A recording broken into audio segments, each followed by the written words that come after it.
اعوذ باللہ من الشیطان الرجیم بسم اللہ الرحمن الرحیم فکیف اذا جمعناہم لیوم لا ریب فیہ ووفیت کل نفس ما کسبت وہم لا یظلمون قل اللہم مالک الملک تؤتی الملک من تشاء وتنزع الملک ممن تشاء وتعز من تشاء وتذل من تشاء بیدک الخیر انک علی کل شیء قدیر تولج اللیل فی النہار وتولج النہار فی اللیل وتخرج الحی من المیت وتخرج المیت من الحی وترزق من تشاء بغیر حساب لا يتخذ المؤمنون الكافرین اولیاء من دون المؤمنین ومن يفعل ذلك فليس من الله في شيء الا ان تتقوا منهم تقى ويحذركم الله نفسا والى الله المصير صدق اللہ العظیم۔ آج 24ویں آیت سے لے کر 28ویں آیت تک ہم انشاءاللہ سماعت کریں گے۔ فَكَيْفَ إِذَا جَمَعْنَاهُمْ، سو کیا حال ہوگا ان کا جب ہم جمع کریں گے انہیں، لِيَوْمٍ لَا رَيْبَ فِيهِ، اس روز جس کے آنے میں کوئی شک نہیں۔ ان لوگوں کا کیا حال ہوگا کہ جنہیں ہم جمع کریں گے اس دن جس دن کے آنے میں کوئی شک نہیں۔ وَوُفِّيَتْ كُلُّ نَفْسٍ مَا كَسَبَتْ، اور پورا بدلہ دیا جائے گا ہر شخص کو جو اس نے کمایا، وَهُمْ لَا يُظْلَمُونَ، اور ان پر ظلم نہیں کیا جائے گا۔ واضح طور پہ اعلان کر دیا کہ ایک دن ایسا آنے والا ہے جس دن سب کو جمع کیا جائے گا۔ پھر دوسرا اعلان واضح طور پہ فرما دیا کہ ہر ایک کو جو اس نے کیا ہوگا اس کا اسے پورا بدلہ دیا جائے گا۔ وَهُمْ لَا يُظْلَمُونَ، اور ظلم نہیں کیا جائے گا۔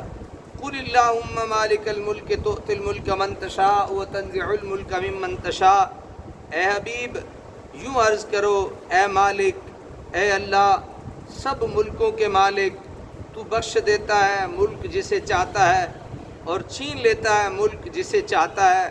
وَتُعِزُّ مَن تَشَاءُ وَتُذِلُّ مَن تَشَاءُ، اور عزت دیتا ہے جس کو چاہتا ہے، ذلیل کرتا ہے جس کو چاہتا ہے۔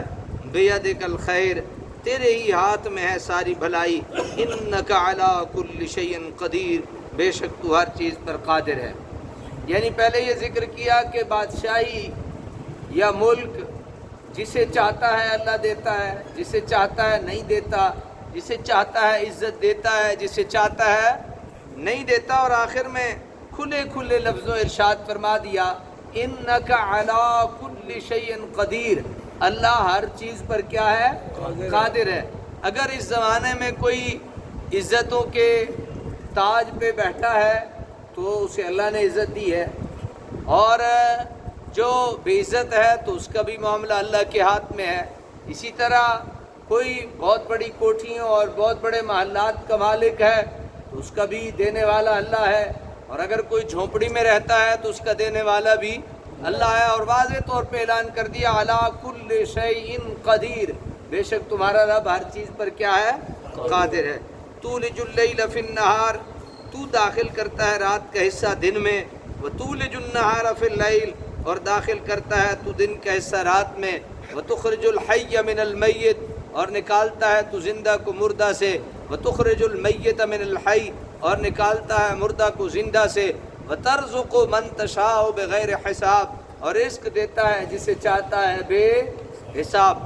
لا يتخذ المؤمنون الکافرین اولیاء من دون المؤمنین، نہ بنائے مومن کافروں کو اپنا دوست، کافروں کو اپنا دوست نہیں بنانا چاہیے۔ من دون المؤمنین، مومنوں کو چھوڑ کر، یعنی مومن ہے اور مومنوں کو چھوڑ کر بندہ کافروں کو اپنا دوست بنائے تو یہ ٹھیک نہیں ہے۔ وَمَن يَفْعَلْ ذَلِكَ فَلَيْسَ مِنَ اللَّهِ فِي شَيْءٍ، اور اس نے کیا یہ کام پس نہ رہا اس کا اللہ سے کوئی تعلق، یعنی جس نے مومنوں کو چھوڑ دیا اور کافروں کو اپنا دوست بنا دیا اس کا اللہ سے کوئی تعلق نہیں ہے، اس کا اللہ سے کوئی واسطہ نہیں ہے۔ إِلَّا أَن تَتَّقُوا مِنْهُمْ تُقَىٰ، مگر اس حالت میں کہ تم کرنا چاہو ان سے اپنا بچاؤ، یعنی اگر تم ان سے بچنا چاہو تو پھر تمہارا تعلق اللہ سے ہے۔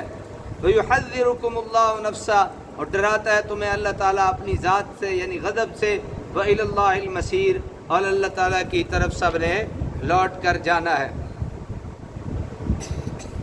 اللہ تعالیٰ اپنے محبوب کریم علیہ التحیت و تسلیم کو اور حضور کی وساطت سے ساری امت کو ایسے پاکیزہ کلمات کی تعلیم دے رہا ہے جس میں نہایت مؤثر اور دلکش اسلوب میں اس کی توحید اور اس کی عظیم قدرت کا ذکر کیا گیا ہے۔ حکومت دینے والا بھی وہی ہے، چھیننے والا بھی وہی ہے، وہی جس کو چاہتا ہے دین و دنیا کی عزتوں سے سرفراز کرتا ہے، جس کو چاہتا ہے خوار و ذلیل کر دیتا ہے۔ کسی فرد یا قوم کو یہ حق حاصل نہیں کہ وہ حکومت اور عزت کو اپنا پیدائشی حق سمجھنے لگے اور اس فریب میں مبتلا رہے کہ اس کے اعمال کتنے سیاہ کیوں نہ ہو، اس کا کردار کتنا پست اور اس کی سیرت کتنی داغدار کیوں نہ ہو، اس سے حکومت نہ اسے حکومت چھینی جا سکتی ہے، نہ اسے عزت سے محروم کیا جا سکتا ہے۔ ایسا ہرگز نہیں، بلکہ سب کچھ اس مالک حقیقی کے دست قدرت میں ہے۔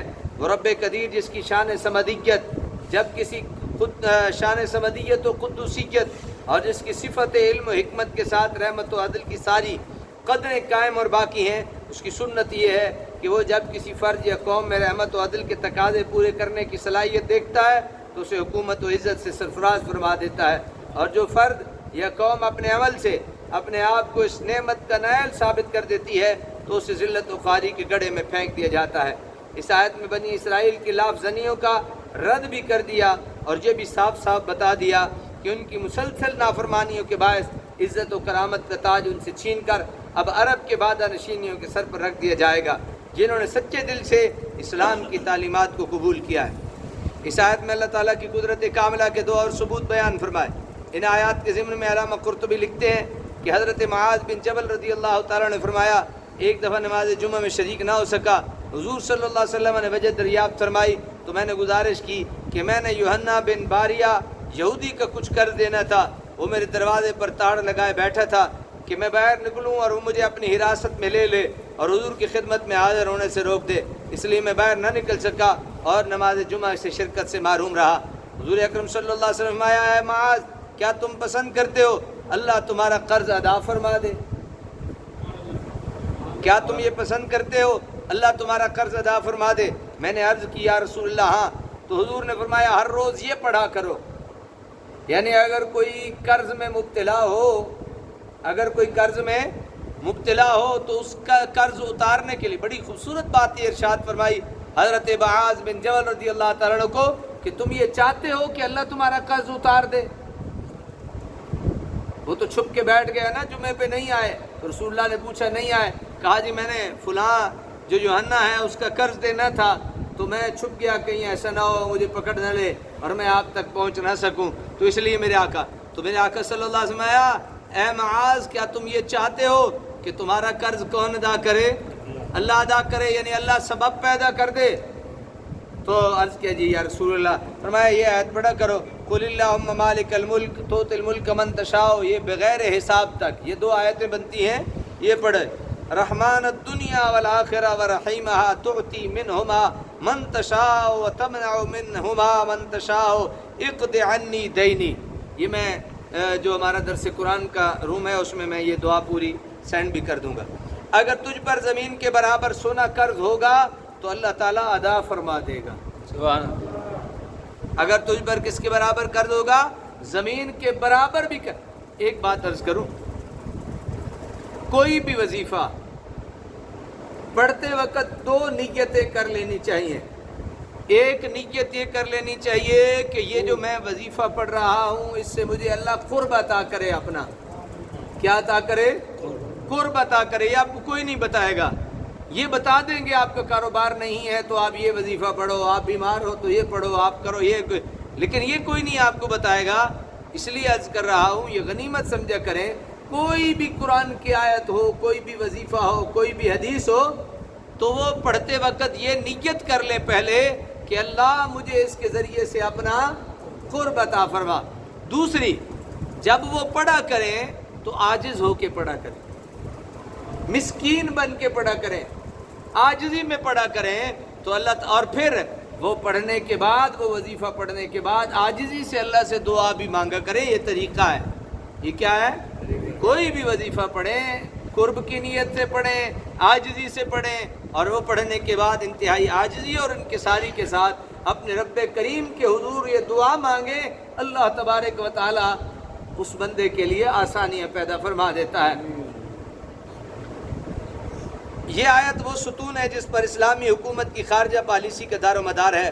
اپنی اس اہمیت کے پیش نظر یہ بہت غور و تدبر کے مستحق ہے، تاہم اس اہم حکم کی تعمیل میں اسے صحیح نہ سمجھنے کے باعث کسی غلطی کا شکار نہ ہو جائیں۔ اس سلسلے میں سب سے پہلے لفظ اولیاء کا مفہوم، لا يتخذ المؤمن الکافرین اولیاء، کہ دوست نہ بنائے مومنوں کو چھوڑ کے کافروں کو، تو فرمایا کہیں اس میں کوئی پریشانی کا باعث نہ بنے تو سب سے پہلے لفظ اولیاء کا مفہوم ذہن نشین کرنا چاہیے۔ اولیاء جمع ہے ولی کی، اور ولی مشتق ہے ولایتن سے یا ولایتن سے۔ علامہ راغب اصفہانی لکھتے ہیں کہ یعنی ولایہ جب کہ واو کے نیچے زیر ہو کا معنی ہے مدد کرنا۔ ولایتن، ولیون کس سے مشتق ہے؟ ولایتن سے۔ اگر واو کے نیچے کیا ہو؟ زیر کر کے ولایہ کر کے پڑھے تو اس کا معنی کیا ہوتا ہے؟ مدد کرنا۔ اور اگر واو کے اوپر زبر ولایا کر کے پڑھیں تو اس کا معنی کسی کام کا ذمہ دار اور انچارج بننا۔ سمجھ آ گئی؟ یعنی ولایا پڑھیں، ولی ولایا سے مشتق ہو تو اس کا معنی کیا ہوتا ہے؟ مدد کرنا۔ اگر ولی ولایا واو کے اوپر زبر ہو اس طرح ہو تو اس کا مطلب ہوتا ہے کسی چیز کا انچارج بنانا۔ اور بعض علماء لغت کے نزدیک دونوں کا ایک ہی معنی ہے۔ ذرا اور سنیے، علامہ قرطبی نے اس آیت کی تفسیر اسی سورہ کی آیت نمبر 118 سے لے کر اسے کی ہے، لا تتخذوا بطانة من دونکم، اور اس آیت کا انہوں نے یہ معنی بیان کیا ہے کہ اپنے اہم امور کے متعلق ان کفار سے مشورہ کیا جائے اور اپنے تمام کام انہی کے سپرد کر دیے جائیں۔ اس سے واضح ہو گیا کہ کفار کے ساتھ ایسے دوستانہ مراسم کہ انہیں اپنے سیاہ و سفید کا مالک بنا دیا جائے اور ہر بات میں انہی پر کہ مشورہ پر اعتماد کیا جائے۔ اسے قرآن حکیم نے قطعاً ممنوع قرار دے دیا ہے۔ سمجھ گئے یہ نہیں؟ ہر راز کا انہیں مالک بنا دینا، ہر مشورہ ان سے لینا اور ان کے مشورے پہ چلنا مسلمانوں کو چھوڑ کے، تو اللہ تعالیٰ نے ایسی دوستی سے کافروں کی منع فرمایا ہے۔ ایسا رویہ اختیار کرنا کسی آزاد قوم اور آزاد حکومت کے شایان نشان نہیں، بلکہ حقیقت میں ذہنی غلامی کا یہ دوسرا نام ہے جسے غیرت اسلام برداشت نہیں کر سکتی۔ نیز اگر ایک اسلامی مملکت دوسری اسلامی مملکت کے خلاف غیر مسلم حکومت کی امداد کرنے لگے تو کیا ملی وحدت کا جنازہ نہ نکل جائے گا؟ اگر ہم ایک مسلمان بھائی کے خلاف کسی کافر کی اعانت کر کے اسے شکست دے دیتے ہیں تو حقیقت میں ہم اپنے آپ کو کمزور کر رہے ہیں اور اپنے دشمن کی تقویت کا باعث بن رہے ہیں، جو آج تو اپنے اغراض و مقاصد کے پیش نظر ہماری خوشامد بھی کر رہا ہے اور طرح طرح کے سبز باغ بھی دکھا رہا ہے، لیکن جب اس کی اغراض ہمارے مفاد سے ٹکرا جائیں گی تو ہمارا کلا کما کر دینے میں دریغ نہیں کرے گا، اور اس وقت اسے یاد بھی نہیں رہے گا کہ ہم اس کے وہ مخلص دوست ہیں جنہوں نے اس کی خاطر اپنی دینی بھائیوں کا خون بہانے میں ذرا تحمل نہ کیا۔ جو لوگ اندیس کے زوال اور بربادی کے خونچان داستان سے واقف ہیں یا جنہوں نے سلطنت مغلیہ کے انحطاط کے دور میں بنگال اور جنوبی ہند کے مسلمان نوابوں کی غلط کاریوں کا جائزہ لیا ہے، انہیں قدم قدم پر قرآن حکیم کے اس حکم کی اہمیت اور صداقت کی واضح ثبوت ملیں گی۔ تفسیر المنار کی یہ عبارت بہت جامع ہے، یعنی کفار کے ساتھ ایسی دوستی ممنوع ہے جس سے تیرے دین کی رسوائی ہو۔ کفار سے ایسی دوستی کیا ہے؟ ممنوع ہے، جس سے تیرے دین کی کیا ہو؟ رسوائی ہو، یا تیرے دینی بھائیوں کو اذیت پہنچے یا ان کے وقار اور مفاد کو نقصان پہنچے۔ اللہ تعالی ہمیں عمل کی توفیق نصیب فرمائے۔